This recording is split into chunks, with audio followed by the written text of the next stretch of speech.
একটা জায়গা থেকে এসে সংসারের কাজবাজ সেরে সাথে মেয়েকে স্কুল পাঠানো একটা মনে হয় বড় ঝুঁকির কাজ। Hey hello friends, good morning, welcome back to my channel. তোমার সবাই কেমন আছো? আশা করি তোমার সবাই খুব ভালো আছো। আমরা বাড়িতে সবাই ভীষণই ভালো আছি। তো এই যে এই ভিডিওটা হচ্ছে আমার অনেকদিন আগেকার ভিডিও। এই ভিডিওটা ছিল তো আজকে যে আমি ভয়েস দিচ্ছি এই দিন আজকে কোনো ভিডিও শ্যুট করতে পারিনি আমি, তার জন্য আমার এই ভিডিওটা শ্যুট করা ছিল, তাই সেই ভিডিওটা তোমাদের সাথে শেয়ার করছি। তো যাই হোক, সকালবেলা এই দেখো আমরা হচ্ছে আজকে বাগুয়াটি থেকে বাড়িতে আসছি। আর বাগুয়াটি গেছিলাম ওই বাড়ি থেকে সকালবেলা ভোরবেলা ট্রেনে উঠে আমরা ট্রেনে করে বাড়ি চলে এসেছি। আসার পর বুঝতেই পারো জার্নি করা মানে একটা ভীষণই একটা টায়ার্ড ফিল হয়। তো তার জন্য আমি আর আমার হাজব্যান্ড একটু কফি খেয়ে নিলাম। কফি খেয়ে এই যে ছাদে চলে আসলাম। কিছু জামা প্যান্ট ছিল ওই ভেজা হালকা হালকা, তো সেই জামা প্যান্টগুলো সব ছাদে মেলতে এসেছি। আজকে দেখলাম ভালো রোদ্দুর উঠেছে, সেই রোদ্দুরটা নষ্ট করতে চাইনি, এটার ফুল একদম ফায়দা তুলতে চাইছিলাম। তার জন্য জামা প্যান্ট সব একদম দেখো ছাদে মেলতে চলে এসেছি। ওদিকে মেয়েকে স্কুলেও পাঠাবো, মেয়ের স্কুলটা নষ্ট মানে বন্ধ করবো না বলি আমরা সকাল সকাল ওই বাড়ি থেকে বেরিয়ে পড়েছি যেন স্কুলটা বন্ধ না হয়।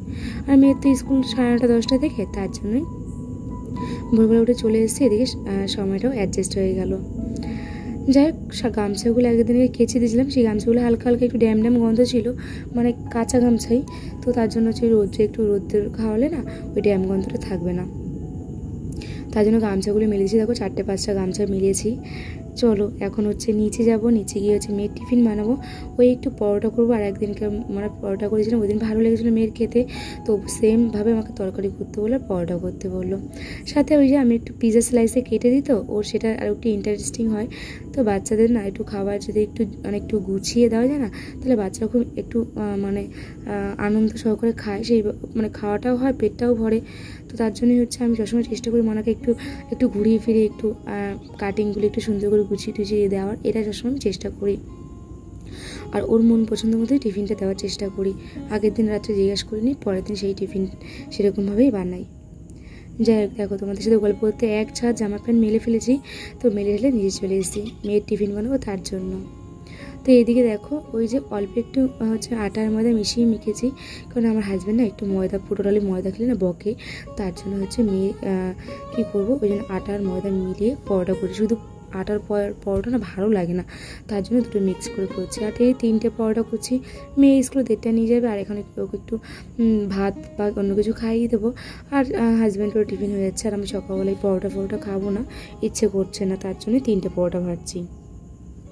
পরোটাগুলি বড় আছে, মেয়েকে 1:30 দিলে মেয়ে মানে 1:30টাও খেতে পারবে না, কিন্তু অনেক সময় ও হচ্ছে ওর স্কুলের ফ্রেন্ড থেকে শেয়ার করে, তার জন্য অনেক সময় আমি একটু খাবারটা একটু বেশি দেওয়ার চেষ্টা করি।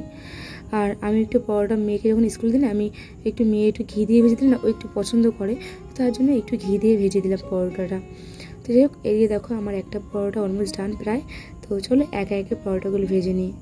দেখো একার যখন সংসার একটু যদি একটু গুছিয়ে টাইমিংয়ের মধ্যে না করা হয় না, সারা দিনটা পুরো ঘেটে থাকে বা সারাদিনে কাজ ভর্তি কাজ থাকে, তখন যে কোনটা করবো না সেটা বোঝা মানে মাথায় মানে নিতেই পারি না যে কোনটা আগে করবো কোনটা করবো না। তার জন্য হচ্ছে কী বলতো, যখন আমার একা নিজেকে করতে হবে না, তখন আমি আগের দিন রাত্রে প্রিপারেশন করে রাখি এটার পর এটা করবো।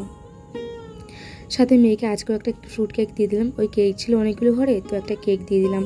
ওই ওর তো 2টো টিফিন হয়, একটা মিনি টিফিন একটা বিগ টিফিন, তো মিনি টিফিনটা কেক খেয়ে নেবে আর বিগ টিফিনটা পরোটা, তার জন্য হচ্ছে ওই কেকটা একটু দিয়ে দিলাম। আর সাথে দেখো এই যে মেয়েকে হচ্ছে রেডি করে দিয়েছি। আর আজকে তো মঙ্গলবার, তো আজকে ওর হচ্ছে গেমস আছে, তো ওই জন্য হচ্ছে এই ড্রেসটা আজকে দিনটা। তো মেয়েকে রেডি করিয়ে দিয়েছি, ওর বাবা যাবে ওকে দিতে। আমি যাব না, আমি ছুটির সময় নিয়ে আসবো, কারণ হাজব্যান্ড আবার ডিউটি যাবে, আর হয়তো আমার রাত্রে আবার বেরোতে হতে পারে, তো দিদি বাড়ি যাবো একটু, তার জন্য। তো যাই হোক, এদিকে দেখো আমার হাজব্যান্ড ঘুমোচ্ছিল, ওকে ডেকে দিলাম, ও হচ্ছে মেয়েকে স্কুল থেকে চলে গেছে। আর এই ফাঁকে আমি একটু ডাস্টিং করে নিচ্ছি। হচ্ছে 2 দিন বাড়ি ছিলাম না, আর তাছাড়াও আমার 7-8 দিন হচ্ছে ঘাট ফাট একটু মোছা হয়নি, তার জন্য একটু কলিং দিয়ে ঘাটটাটা একটু মুছে নিচ্ছি, একটু হালকা ডাস্টিং করে নিচ্ছি। হচ্ছে ডিপ ক্লিন এখন করবো না, একটু কদিন পর করবো। তো এখন একটু চাপে রয়েছে বলে ডিপ ক্লিনিংটা করলাম না, হালকা করে একটু ডাস্টিং করে নিচ্ছি। তো দেখলাম কি এই জানলাটা এত ধুলো পড়েছে, তো তাই জন্য জানলাটা একটু মুছে নিলাম। আর এই জানলাটা না ইদানিং আমরা খুলছি না, কারণ এই পাশের বাড়ি একটা কাঁঠাল গাছ আছে, আর একবারে 10-15টা কাঁঠাল রয়েছে ভীষণ বড় বড়। তো আমাদের এই জানলাটা পুরো একদম 1-1.5 হাত কি 2 হাত ডিস্টেন্সেই। তো কাঁঠালগুলো সব পেকে পচে যাচ্ছে, নিচে পড়ছে, তো এত বিচ্ছিরি গন্ধ বেরোয়। আর সাথে এদিকটা মানে ওই জানলার সাইডটা একটু জঙ্গল বেশি, তার জন্য ভীষণ মশা ঢোকে। কদিন ধরে বৃষ্টি হচ্ছে তো তাই জন্য। তো বৃষ্টির কদিন আমি জানলাটা খুলি না, তো মানে অতিরিক্ত মশা ঢোকে বিকেল টাইমে, তার জন্য ওই জানলাটা এখন খুলছি না। ওই বৃষ্টি থেমে মানে বন্ধ হয়ে যাবে, তারপর ওই জানলাটা খোলা স্টার্ট করবো। চলো এদিকে দেখো আমি ঠাকুরের বাসনটা মেজে নিয়েছি, এখন এই জল ঝরার জন্য উবুর করে রাখছি। আর একটু পরে ঠাকুর ঘরটার পুরো ঘর সব মুছে নেব, ওই জন্য আগে ঠাকুরের বাসনটা হচ্ছে ধুয়ে নিলাম। স্টিম ভ্যাসিংতে সবই হলো, এই যে এখন রান্নাঘরে চলে আসলাম, রান্না বান্না সারবো। মানে রান্না বান্না একটা যে কি ঝামেলা, কী যে রান্না করবো সেটা মাথায় ঢোকে না। তো দেখলাম ঘরে উচ্ছে আর কুমড়ো ছিল, সেটাকে এখন ওই যে 5 ফোড়ন আর শুকনো লঙ্কা দিয়ে এইটাকে একটু ভাজবো। আর করবো আজকে ভোলা মাছ, ফ্রিজে ভোলা মাছ ছিল, ওই মাছের ঝোল করবো আর কুমড়ো ভাজা করবো, আর একটা কিছু করে ফেলবো ভাবছি। যাই হোক এদিকে উচ্ছে কুমড়োটা ভাজা আমার হয়ে গেছে, আর এদিকে মাছটা আমি ভাজতে বসিয়ে দিয়েছিলাম। ওই যে ছোটো ছোটো সেদিনকে আমার হাজব্যান্ড পোয়া ভোলা মাছ নিয়ে এসেছিলো, ওটাকে ফ্রিজে কেটে কুটে রেখে দিয়েছিলাম, সেই মাছটাই হচ্ছে আজকে রান্না করছি। জিরে আদা লঙ্কা বাটা সাথে টমেটো দিয়ে এই যে ভালো করে তেল ছাড়া অবধি মশলাটাকে এখন কষিয়ে নেওয়ার পর হচ্ছে জল দিয়ে তারপর হচ্ছে মাছটা দেবো, আর ওঠানোর আগে একটু ধনেপাতা দিয়ে দেবো। আর মাছটা এখানে আমাদের দুবেলার আছে আজকে, জানো তো। তো কী বলো তো, ওই রাত্রিবেলা না মেয়েকে একটু সন্ধ্যাবেলা দিকে বই নিয়ে বসাই, তারপর ও আন্টি পড়াতে আসে, তখন না রান্না বান্না করতে ইচ্ছা করে না, একটু মানে এই তরকারি টরকারি থাকলে একটু ভাত করে নিলেই হয়ে যায়। আর যেদিনকে হাজব্যান্ড বাড়ি থেকে সেদিনকে রুটি করারই চেষ্টা করি, কারণ ও রাতে রুটি খেতেই ভালোবাসে, তার জন্য। তো দেখো এদিকে আমার ভোলা মাছটা প্রায় হয়ে গেছে, ধনেপাতা দিয়ে দিয়েছি, এখন এটা গ্যাস বন্ধ করে দেবো।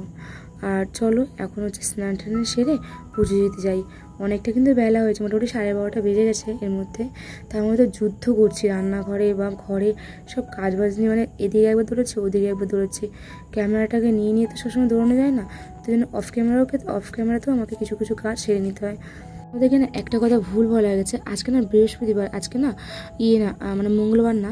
যাই হোক ওইটা আমার মিস্টেক হয়ে গেছে, অনেক দিন আগের ভিডিওটা এটা, তাই জন্য মাথায় যাচ্ছিল না।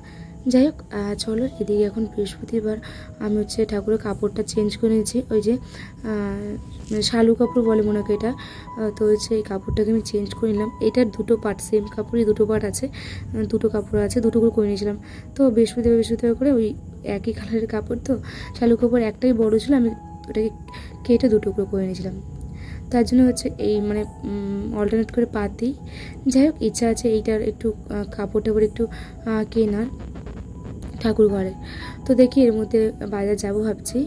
আর এদিকে দেখো ওদিকে পুজো টুজো হয়ে যাওয়ার পর আমার হাজব্যান্ড হচ্ছে এই যে 1-1:30 খানিক বাজে, এখন ওই 1:15-20 হবে। তো আমার হাজব্যান্ড ডিউটি যাবে বলে ওকে হচ্ছে হাবড়া পর্যন্ত ছাড়তে যাচ্ছি। তো ও হাবড়া থেকে ট্রেনে উঠে চলে যাবে, আর আমি হচ্ছে এদিকে হচ্ছে স্কুটি নিয়ে বাড়ি চলে যাবো। মেয়েকে তো 4টার সময় আনতে যেতে হবে, তার জন্য। তো এদিকে আমার হাজব্যান্ড যাওয়ার সময় ওই চালিয়ে নিয়ে যায়, আসার সময় আমাকে নিজে একা চালিয়ে নিয়ে যেতে হয়। তো ও যখন ওকে ছাড়তে যায় তখন ওই স্কুটিটা চালিয়ে নিয়ে যায়। তো যাই হোক চলো, হাজব্যান্ড এখন ডিউটি যাচ্ছে। আর বিকেলবেলা ওই যে বললাম যে বেরোতে হতে পারে, হ্যাঁ বেরোবো আজকে, শিওর ছিলাম না। তো একটু আগে ফোন করলো দিদি, তো একটু পরে বলছি ওই বিকেল নাগাদ একটু বেরোবো, মেয়েকে স্কুল থেকে নিয়ে আসার পর ওকে খাইয়ে দিই, ফ্রেশ করার পর একটু রেস্ট নেওয়ার পরেই আমরা বেরোবো। মানে ওই লিপ বাম অর্ডার করেছিলাম, তো 4টে, তো সেইটাই এসছে। চলো তোমাদের খুলে দেখাই। আমাদের বললাম ফ্লিপকার্ট থেকে সেই আমি লিপ বাম অর্ডার করেছিলাম, সেই লিপ বামটা চলে এসছে। তো এই যে 4টের কম্বো একটা অর্ডার করেছিলাম, তো আমি এই লিপ বামটা ইউজ করি, কিন্তু না এই ফ্লেভারটা না, আর একটা ডার্ক ছিল, এটা না একটা পিঙ্ক শেড আসে, আর ওইটা না হালকা মানে একদম মানে লিপসের একটা কালার শেড দেয় ওইটাতে। তো যাই হোক আমি ভুলবশত এইটা অর্ডার করে ফেলেছি, আর ব্যাক মানে রিটার্ন করবো না। যাই হোক এই 4টে ইউজ করে নিই, তারপরে হচ্ছে ওটা অর্ডার করা যাবে এখানে।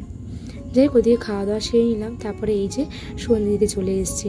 তো এখন ওই যে ছোবা দিয়ে একটু ধুনো দেখিয়ে সারা ঘরে দেখিয়ে নেবো, তাহলে একটু আমার পজিটিভ ভাব লাগবে, আর একদম শরীরটা ফ্রেশ লাগে এই আমি হচ্ছে ধুনোটা দেখালে। আর যদি না দেখায় না সেদিকে মনে হয় কি সন্ধ্যে দিনে এরকম একটা ফিল হয়, জানো তো। যাই হোক, তারপরে সন্ধে ফন্ধে দেওয়ার পর মেয়েকে একটু বনভিটাও করে দিলাম, আর সাথে আমি একটু কফি খেয়ে নিচ্ছি। সাথে ওই যে একটা চিট বাদাম আর একটা গুড্ডি বিস্কুটের প্যাকেট নিয়ে নিয়েছি। এইটা এখন সন্ধ্যাবেলা আমাদের টিফিন, এটা খাওয়া দাওয়া করে নিই চলো। আর বিছানাটা গোছাতে হবে। মেয়ে আর আমি ঘুমিয়েছিলাম একটু বিকেলবেলা আসার পর, তো তার জন্য হচ্ছে তো বিছানাটা গুছানো হয়নি, তো একটু কফি টফি খেয়ে নিচ্ছি। আর বলেছিলাম না যে বিকেলবেলা বেরোবো, তো বিকেলবেলা বেরোয়নি। তো এখন হচ্ছে এই যে মোটামুটি 6টার বেশি বাজে, তো আমরা একটু পরে বেরোবো, ওই 7টার মধ্যে ভাবছি বেরিয়ে যাব। তো বিছানা গুছিয়ে তারপরে বেরোবো, তার জন্য এই যে বিছানাটা গুছিয়ে নিচ্ছি। আর মেয়ে একটু কনভিটা খেয়ে নিয়েছি, আমি একটু কফি খেয়ে নিয়েছি। তারপরে এই যে বিছানাটা গুছিয়ে নিই চলো, কারণ ঘর দৌড় তো এলোমেলো করে যাওয়া যায় না, তাহলে না এসে অনেক কাজ থেকে যায়। দেখো এর মধ্যে দেখি কিছুটা জামা প্যান্ট এখানে এই ঘরে খাটে রয়েছে, এগুলো এখন গুছিয়ে আমি খাটের তলে মানে তোষকের তলে রেখে দিয়ে যাবো, তাহলে আয়রনের মতন একদম জামা প্যান্ট পাটে পাটে হয়ে যাবে। কারণ হাজব্যান্ড তো পরশুদিন আসবে, তখন জামা প্যান্ট জামা প্যান্ট না থাকলে তখন সমস্যা হবে। তোমরা কিন্তু এই ট্রিকটা ফলো করতে পারো, সত্যি ভীষণ কাজের আর অনেক টাকা সেভিংসও হয়। আয়রন দোকানে দিলে কিন্তু প্রচুর টাকা লাগে মাসে, তো ওইখান থেকে কিন্তু আমি অনেকটা টাকা সেভিংস করতে পারি। চলো এদিকে জামা প্যান্টগুলো আমি গুছিয়ে নিয়েছি একে একে। এখন ওই যে শার্ট আছে প্রায় 4-5টা, ওই শার্টগুলো একে একে আমি এখন গুছিয়ে মানে ওই যে আয়রনের মতন গুছিয়ে নেবো, অর্থাৎ ফোল্ড করে ওগুলি তোষকের তলে রেখে দিলে মানে 1-2 দিনের মধ্যে সুন্দর একদম আয়রনের মতো পাটপাটে হয়ে যাবে। বলতো আমাদের মধ্যবিত্ত ঘরে যদি আমরা একটু ছোটো ছোটো করে একটু লাভ করতে পারি না, তাহলে অনেকটাই আনন্দ হয়, তাই নাকি বলো? তো আমি এইগুলি তো আগে জানতাম না, আমি একটা ভিডিও থেকে দেখেছি, এখান থেকে শেখা আমার কিন্তু নিজের আইডিয়া না এটা, ওই একটা ডেলি ব্লগের একটা দিদিভাইয়ের ব্লগে আমি দেখেছিলাম, তারপর থেকে এটাই ফলো করি এই বাড়িতে আসার পর থেকে। কেননা আমাদের আয়রনটা একটু লিক হয়েছে, সেখান থেকে একটু শর্ট সার্কেল হচ্ছে, তার জন্য হচ্ছে আমি ভাবলাম যে হালকা মানে অনেক আয়রন করা যাচ্ছে, কিন্তু সুইচ বোর্ডটা উল্টো দিকে বলে আমার আরও সমস্যা হচ্ছে, মানে বাঁ দিকে সুইচ বোর্ডটা কী করে করবো বলো, সমস্যা হচ্ছিলো। তাই জন্য আমার মাথা খারাপ হয়েছিলো, কারণ আমার হাজব্যান্ড তো ডিউটি যায়, ওর তো পার ডে হচ্ছে মানে পার ডে বলতে একদিন বাদে তো ওর আয়রন জামা প্যান্ট লাগে, তো অত জামা প্যান্ট কোথায় আয়রন করতে দেবো, আর প্রচুর টাকা বেরিয়ে যাবে তাতে। তার জন্য ভাবলাম যে তাই জন্য না একটা ডেলি ব্লগ দেখছিলাম একটা দিদিভাই, ওই ঠিক আমার আইডিটার কথা মনে নেই, তো ওই দিদিভাইয়ের আইডি থেকে দেখছিলাম যে এরকম হচ্ছে এই ট্রিকটা ফলো করছিল। তো ওখান থেকে আমি দেখার পর তারপরে হচ্ছে আমি এইটা করা স্টার্ট করি, সত্যি কথা ভীষণই আমার লাভ হয়েছে। যাই হোক, এদিকে বেলা দেখো আমি নাইটার চেঞ্জ করে নিয়েছি, নাইটারের মধ্যে সেই ধুনো দেখেছিলাম, সেই ধুনো ছাই পড়েছিল, আমি বুঝতে পারি না, হাতটা দিয়ে ডলা দিয়েছি, দেখি পুরো নাইটায় কালি লেগে গেছে। তো নাইটার চেঞ্জ করার পর এই যে আমি একটু স্কিন কেয়ার করে নিলাম। চলো এখন বেরোবো, তার জন্য একটু স্কিন কেয়ার করে নিলাম। এখন আর একটু সেরকম খুব একটা মেকআপ তো করবো না, তার জন্য হচ্ছে স্কিন কেয়ারটা করলাম। ওই এখন একটু হালকা লিপস্টিক পরবো, আর একটু হচ্ছে টিপ পরবো, সিঁদুর পরবো, আর একটু ব্লাশ দেবো, ব্যাস এটা হচ্ছে আমার অলমোস্ট ডান। তার জন্য হচ্ছে আমি তার আগে স্কিন কেয়ারটা করে নিয়েছি। চলো আজকে এই কুর্তিটা পরে হচ্ছে আমি বেরিয়েছি, অনেক দিন পরে এই কুর্তিটা পরেছি।